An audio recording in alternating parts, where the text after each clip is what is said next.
Maraming nagsasabi na hapit daw yung aking RD. Pero sasabihin ko sa inyo na hindi siya masyadong hapit. Kasi para sa akin na hindi ko na siya pa-i-claim. So ito sabi hapit daw.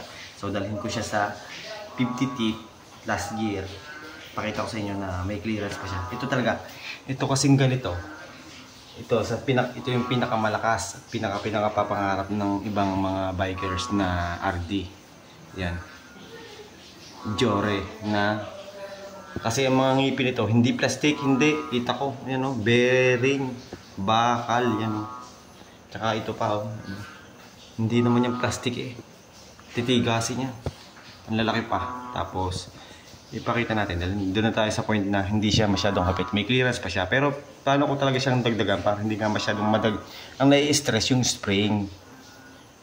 Ang maximum natin hanggang dito, ang maximum yung pagpantay na yan ang stress. Yan, stress na stress yan. Pero hindi naman siya naabot dyan. Yan, halos pantay na. Yan ang tinatawag na pag lumampas dyan, stress na. So dalhin ko sa last gear doon sa 50 teeth.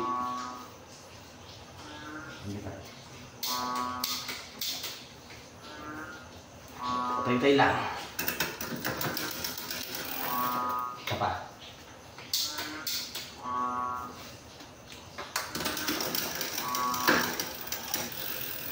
Apa? Dami sini. Yan o. May clearance pa siya o. Sino may sabing stress? O, nasaan? Ibaba natin kung stress. Ayan o. Pero may plano pa rin akong dagdagan yan, yung kadena. Para nga naman hindi kasi nasa pantay na siya. Saktong-sakto na lang. Pero may laro pa yan, ano. Ayan, o. Mayroon pa siya. Ayan o, lulundoy na siya doon sa ganun. Ayan o. Lumulundoy siya, kita mo.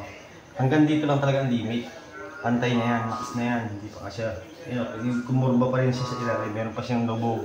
Mountain pa rin yung ilalim niya. Ibig sabihin, tubukod pa rin, ano. O, ayan o. Ayan. Isa sa pinakamalakas na RD ay yung Jore. Ito. Kasi ito, aluminum to. Alloy lahat sa mga parts na yan.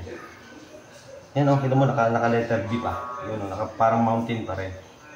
Kung inipumantay na, stress na yan. Ito, bakit ako sa inyo yung stress. Ito, pangat natin ng konti.